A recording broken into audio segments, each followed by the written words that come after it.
عزیز طلباء و طالبات، آج کے الیکٹرانک سبق کا عنوان ہے سبرس۔ ملا وجی نے قطب شاہی حکمراں عبداللہ قطب شاہ کے عہد میں بادشاہی کی فرمائش پر سبرس 1045 ہجری میں لکھی ہے۔ ملا وجی قطب شاہی عہد کا ایک اہم شاعر و نثر نگار ہے۔ قدیم اردو کے شعراء و ادیبوں کی طرح وجی کے سن پیدائش اور مقام سے بھی ہم ناواقف ہیں۔ اتنا ضرور پتہ چلتا ہے کہ وجی عہد محمد قلی قطب شاہ کا اہم شاعر ہے جو یقیناً سن شعور کو پہنچ چکا تھا۔ اس طرح کہا جا سکتا ہے کہ ملا وجی کی پیدائش عہد ابراہیم قلی قطب شاہ میں ہوئی ہوگی۔ ابراہیم قلی قطب شاہ کے بیٹے اور جانشین سلطان محمد قلی قطب شاہ بانی شہر حیدرآباد کے آخری عہد میں ملا وجی نے قطب مشتری کے نام سے مثنوی 1018 میں لکھی ہے۔ قطب مشتری قطب شاہی عہد کی پہلی تبازات مثنوی ہے۔ اس مثنوی میں ملا وجی نے ابراہیم کی بھی مدح کی ہے اور مثنوی کا مرکزی کردار قطب شاہ کو بنایا ہے۔ ملا وجی نے آسمان کے سیاروں کو بطور کردار اس مثنوی میں پیش کیا ہے، چنانچہ مشتری، زہرہ، عطارد وغیرہ نام کے کردار اس مثنوی میں نظر آتے ہیں۔ قطب مشتری دراصل قطب اور مشتری کی عشقی داستان ہے۔ ملا وجی نے عبداللہ قطب شاہ کی فرمائش پر قطب مشتری کی تخلیق کے 27 برس بعد سبرس نثر میں لکھی ہے۔ چونکہ سبرس داستان کی حیت و ٹیکنیک میں لکھی گئی ہے، اس لیے یہ اردو کی پہلی نثری داستان قرار دی گئی ہے۔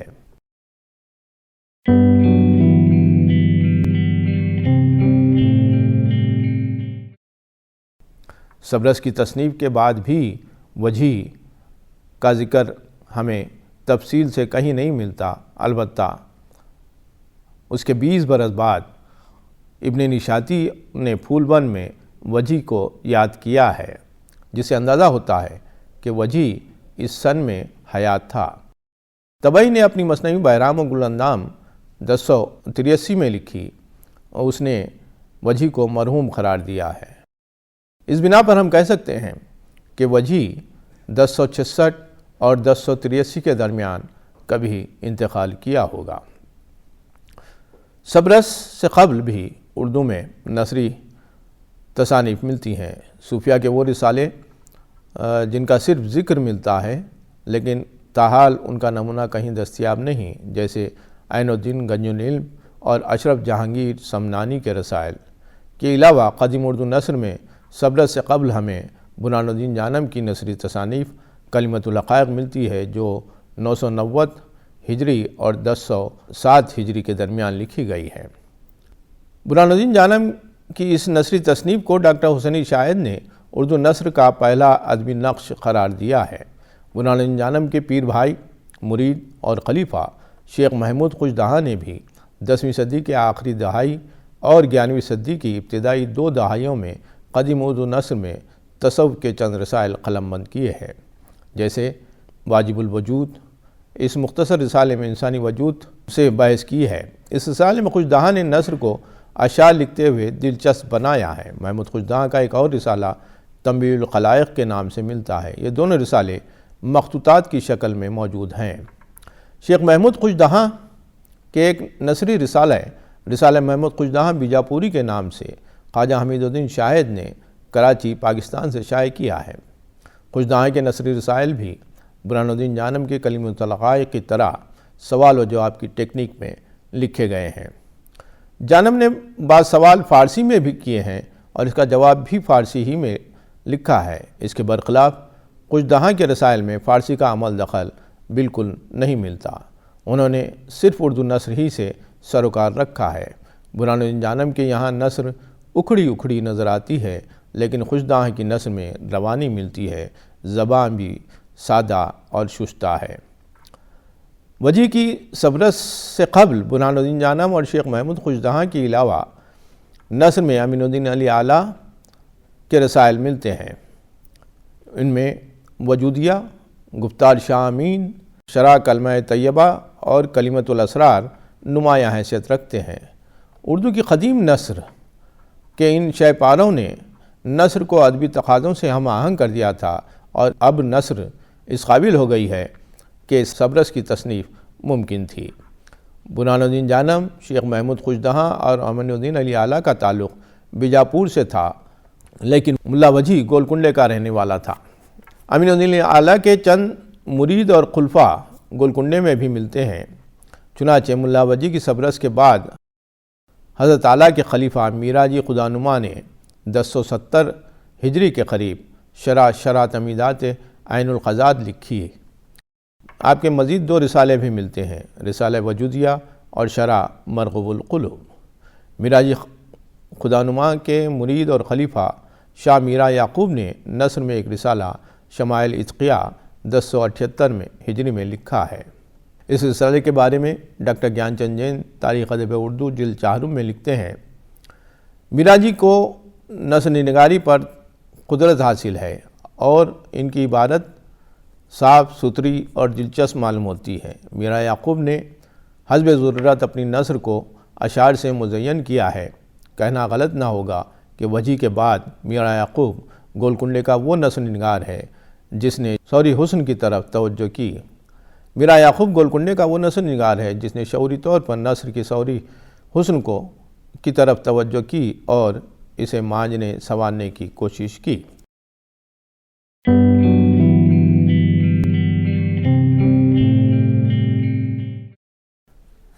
سبرس ایک داستان۔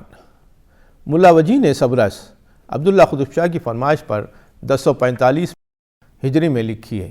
اپنی کتاب میں سبب تالیف کتاب لکھتے ہوئے لکھتا ہے، سلطان عبداللہ ذل اللہ عالم پناہ صاحب سپاہ حقیقت آگاہ، صبح کے وقت بیٹھے تخت ایک غیب سے کچھ رمز پا کر دل میں اپنے کچھ لیا کر وجی نادر من کو دریا دل گوہر سخن کو حضور بلائے پان دیے بہت مان دیے اور فرمائے کہ انسان کے وجودیچ میں کچھ عشق کا بیان کرنا، اپنا نام عیاں کرنا، بادہ عشق کہنا، وجی بہگنی گن بھریا، ہم ہوشیار بھریا، تسلیم کر کر سرپت ہاتھ دھریا، بہت بڑا کام اندیشیا، بہت بڑی فکر کریا، بلند ہمتی کے بادل سے دانش کے میدان میں گفتاراں برسایا، قدرت کے اسراراں برسایا،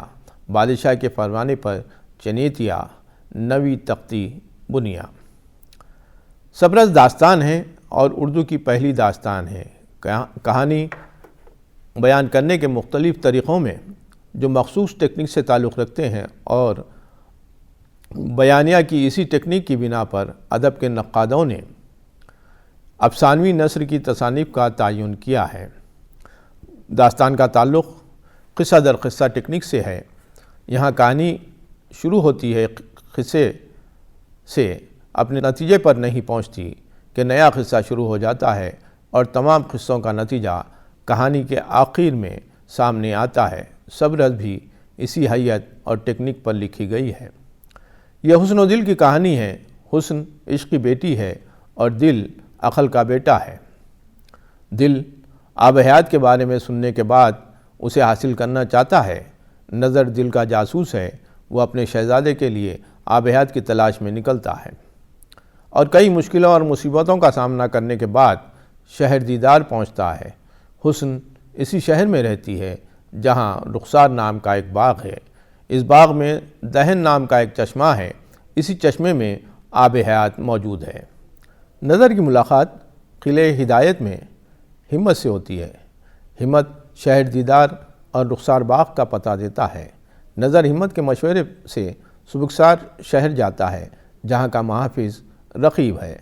نظر رقیب کو لالچ دیتا ہے کہ وہ مٹی کو دواؤں کے ذریعے سونے میں تبدیل کر سکتا ہے۔ رقیب کیمیا کا پتہ معلوم کرتا ہے۔ نظر کہتا ہے کہ یہ تمام دوائیں شہر دیدار میں ملتی ہیں اور اس طرح نظر شہر دیدار پہنچتا ہے، حسن سے ملتا ہے، خود کو جوہری ظاہر کرتا ہے۔ حسن کے پاس ایک انمول ہیرا ہے جس میں ایک تصویر نظر آتی ہے۔ حسن اس تصویر کے بارے میں جاننا چاہتی ہے۔ نظر اسے بتاتا ہے کہ یہ تصویر شہزادے دل کی ہے جو عقل بادشاہ کا بیٹا ہے۔ حسن دل کے بارے میں سن کر اس پر دل ہی دل میں عاشق ہو جاتی ہے اور نظر سے خواہش کرتی ہے کہ دل کو شہر دیدار لے آئے۔ نظر اپنے وطن سیستان جاتا ہے اور دل کو اپنے ساتھ لاتا ہے۔ حسن سے ملاقات ہوتی ہے۔ دل کو اپنے وطن سے حسن کے شہر دیدار آنے میں کئی مشکلات کا سامنا کرنا پڑتا ہے۔ شہر دیدار آتے ہوئے ایک جنگل میں اسے بہت سی ہرنیں نظر آتی ہیں۔ دل ان کا پیچھا کرتا ہے۔ معلوم ہوتا ہے کہ یہ ہرن دراصل حسن کے باپ شہنشاہ عشق کے فوجی ہیں جو ہرنوں کے روپ میں اپنے شہر کی حفاظت کر رہے ہیں۔ نظر حسن اور دل کو بالآخر ملاتا ہے۔ عشق اور عقل میں دوستی ہو جاتی ہے اور صبرس کی کہانی یہیں ختم ہوتی ہے۔ وجیح لکھتا ہے، اطال جوں حسن اور دل اپنی مراد کو اپڑے، اپنے کمال اعتقاد کو اپڑے، جیوں بادشاہ ہو بادشاہ کے دوستاں، بادشاہ کے عزیزاں، سب اپنی مراد کو اپڑو، عاقبت بخیر اچھو، ایمان سلامت اچھو، آمین یا رب العالمین۔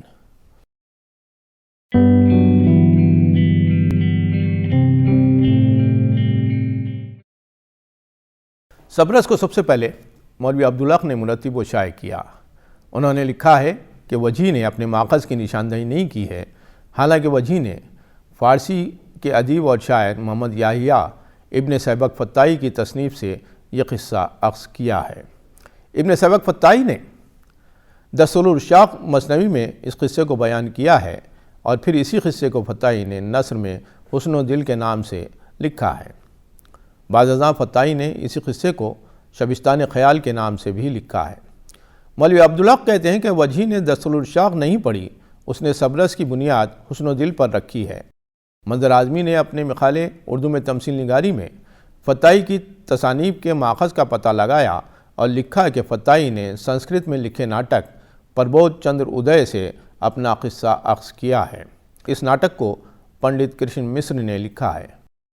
مولوی عبدالحق نے صبرس مرتب کرتے ہوئے اپنے مقدمے میں لکھا ہے کہ وجیح نے کہیں اپنے ماخذ کی نشاندہی نہیں کی ہے، حالانکہ اس نے یہ قصہ ابن سبق فتاحی کی تصانیف حسن و دل اور شبستان خیال سے اخذ کیا ہے۔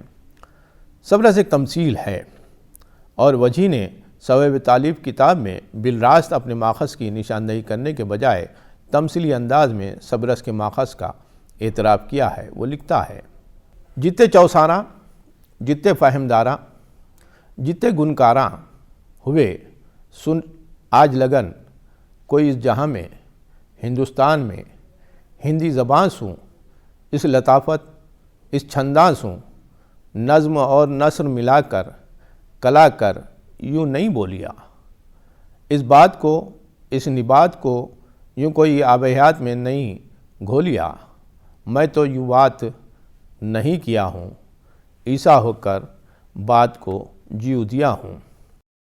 وجیح نے یہاں صاف صاف یہ اعتراف کر رہا ہے کہ میں تو یوں بات نہیں کیا ہوں، یعنی یہ قصہ اس کا تبازات نہیں اور اس نے اس کو کہیں سے اخذ کیا ہے۔ وجیح نے عیسیٰ ہو کر بات کو جیو دیا ہوں لکھا ہے، اور ہم جانتے ہیں کہ حضرت عیسیٰ علیہ السلام کا معجزہ یہ تھا کہ وہ مردوں کو زندہ کیا کرتے تھے۔ وجیح نے اس تلمیح کے ذریعے اسی بات کا اعتراف کیا ہے کہ جس قصے کو لوگ بھول گئے تھے اس نے نئی زندگی دی ہے۔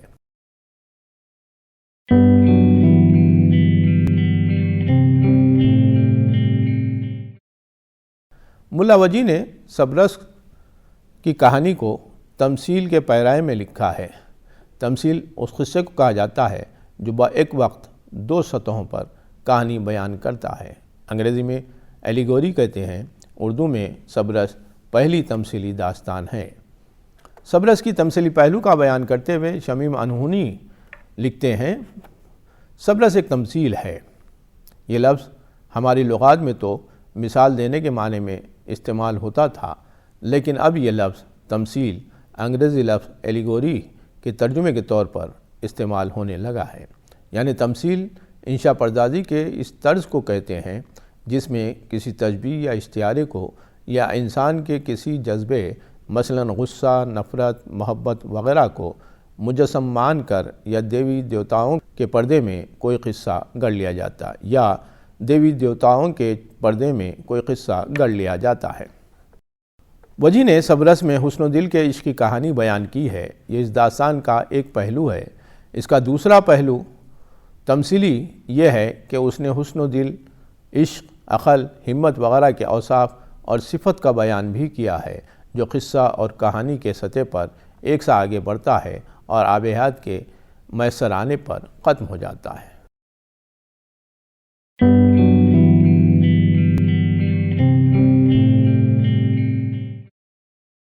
انسان کی ماضی زندگی میں انسانی رشتے کس طرح ٹوٹتے ہیں، وجی نے اس کا بیان کرتے ہوئے رامائن سے استفادہ کرتا ہے اور رام، راون اور لنکا کی تمثیل بیان کرتا ہے۔ دنیا ایسی ہے جو اس دنیا خاطر لوگاں ماں باپ کو مارے ہیں، سگے بھائیاں نے سگے بھائیاں سو عداوت سارے ہیں، دنیا ماں، دنیا باپ، دنیا بھائی۔ اگر یہ دنیا کسی کی، رام جو جان کر راون پر آئے، بھائی کو بھائی مارے فرمائے۔ وجی نے انسانی رشتوں کا بیان کرنے کے ساتھ ساتھ انسانوں کی نفسا نفسی، خود غرضی اور مفاد پرستی پر روشنی ڈالی ہے۔ انسان میں موجود اس بغض و حسد کی مثال میں اس نے رامائن سے کنایا کیا ہے۔ رام، راون اور راون کے بھائی کا تذکرہ کرتے ہوئے اس نے قدیم ہندوستان کی اس معروف ایپک کا حوالہ دیا ہے۔ ہندوستانی تہذیب کی قدریں رام، سیتا اور لکشمن کے کرداروں سے بھی عبارت ہیں۔ وجی نے اس اقتباس میں نفسا نفسی اور خود غرضی انسان کا بیان کرتے ہوئے راون کے بھائی کے کردار کو نشانہ بنایا ہے۔ وجی نے سبرس میں ایک سے زائد مقامات پر نفر یعنی انسان کی صفات کا بیان کیا ہے۔ اس نے نفر کو مختلف معنی میں اپنے سیاق و سباق کی مناسبت سے استعمال کیا ہے۔ وجی نے ایک مقام پر غلام کے لیے یہ لفظ استعمال کیا ہے، دوسری جگہ مرید کے معنی میں۔ دیکھیں، مرید یا پیر کے اوصاف بیان کرتے ہوئے کیا پتے کی بات کہتا ہے کہ اچھا مرید اسی وقت پیدا ہوگا جب اچھا پیر موجود ہوگا، اور اس سلسلے میں وجی نے رام اور ہنونت کی مثال پیش کی ہے۔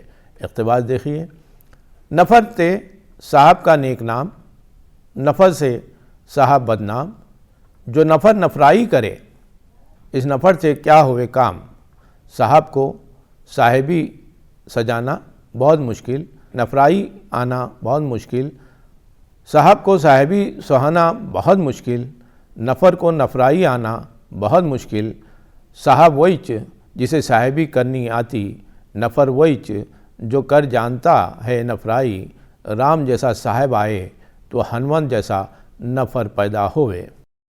وجی نے سبرس میں عورت کی عفت و عصمت کے بیان میں بھی مشترکہ تہذیبی نقوش کا پاس و لحاظ رکھا ہے۔ اقتباس دیکھیے، عورتاں کو شاباش کہنا جو اپنی شرم سوں اپس کو سنبھالتیاں، ایکس پریچ آپ گالتیاں، ایکس خاطریچ اپنا تن من جالتیاں، جان جوبن گھالتیاں، بعض عورتاں مردہ خاطر ستیاں ہوتیاں، آگ میں جلتیاں ہیں۔ یہاں وجی نے عورت کی عفت و عصمت کا بیان کرتے ہوئے اسلامی تعلیمات کے ساتھ ساتھ ہندوستان کی قدیم تہذیبی عناصر خصوصاً راجپوتوں کے رسم و رواج کا بیان کیا ہے، اور ہر دو تعلیمات کو ایک ہی جملے میں شیر و شکر کی طرح بیان کیا ہے۔ یہاں اقتباس کا پہلا جملہ اسلامی تعلیمات سے تعلق رکھتا ہے اور آخری جملہ قدیم ہندوستانی تہذیب سے متعلق ہے، گویا ہند و عرب کی تہذیب کا مشترکہ بیان ہے۔ حسن و دین کی شادی کا بیان کرتے ہوئے وجی نے ہند ایرانی تہذیب کی بڑی اچھی مرقع کشی کی ہے۔ حسن اور دل کی شادی ہے، رمبا، اروسی اور مینیکا نے اپنا رقص پیش کیا، مشتری تماشا دیکھنے آئی اور زہرا نے جلوہ گایا۔ دیکھیے، اس کام کو سب قرار دیے بیاہ کا کاج، مانڈے ڈیرے ٹھائیں ٹھار، ویسے گھر سنوارے جاگا جاگا نقش لگارے، صدر بچھائے پاچے رمبا اروسی مینیکا پاتراں آ کر ناچے، دیس تھے روشن ہوئی رات، مشتری تماشا دیکھنے آئی، زہرا نے جلوہ گائی، حسن اور دل کا عقد کیے، سب مل مبارکباد دیے۔ رمبا، اروسی، مینیکا اپسرائیں ہیں اور ہندوستانی تاریخ میں اہم مقام رکھتی ہیں۔ وجی نے شادی کے موقع پر ان کا رقص بتایا ہے۔ واضح ہو کہ یہ تمام رقص کی ماہر سمجھی جاتی ہیں۔ یہاں مشتری اور زہرا سیاروں کے ایرانی نام ہیں۔ جلوہ گانے کی رسم ہندوستان میں قدیم سے چلی آتی ہے۔ یہاں وجی نے زہرا سے جلوہ گوایا ہے اور اس طرح ہندوستانی تہذیب کی ایک اچھی مثال درج کی ہے۔ اس بیان سے وجی کی موسیقی سے واقفیت کا بھی پتہ چلتا ہے۔ سبرس میں وجی نے ہندوستانی عناصر پر مشتمل لفظیات اور روزمرہ بھی بار بار لکھے ہیں۔ یہاں چند جملے درج کیے جاتے ہیں۔ اب اطال خدا شرم رکھے، خدا یوں نیم دھرم رکھے، کہاں کا نیم کہاں کا ست، گھر کا دیوا تو مسجد کا دیوا، اس بات کو کون پایا کھوج، کہاں گنگو تیلی کہاں راجہ بھوج۔ ملا وجی نے سبرس کا قصہ ہی ہندوستانی اصل منتخب نہیں کیا ہے، اس نے داستان میں حسب ضرورت ہندوستانی تاریخ، تہذیب، اساطیر سے فائدہ اٹھایا ہے۔ اس کے زمانے میں قومی یکجہتی کا تصور نہیں تھا، لیکن ہم آہنگی، وسیع المشربی، رواداری، انسان دوستی دکنی تہذیب کے توانا عناصر تھے، جس کو بہمنی سلاطین کے علاوہ خانوادہ بندہ نواز کے صوفیہ نے فروغ دیا تھا۔ وجی کی حیات سے یہ شائبہ بھی نہیں ہوتا کہ وہ صوفی مشرب رہا ہوگا، لیکن سبرس کے مطالعے سے معلوم ہوتا ہے کہ اس نے تہذیبی سطح پر وہی سب کچھ بیان کیا ہے جو اس کے زمانے کا خاصا تھا۔ مولوی عبدالحق کا کہنا ہے کہ وجی نے سبرس میں خیالی دربار نہیں سجائے ہیں، بلکہ اس نے گولکنڈہ کی معاشرت کا بیان کیا ہے۔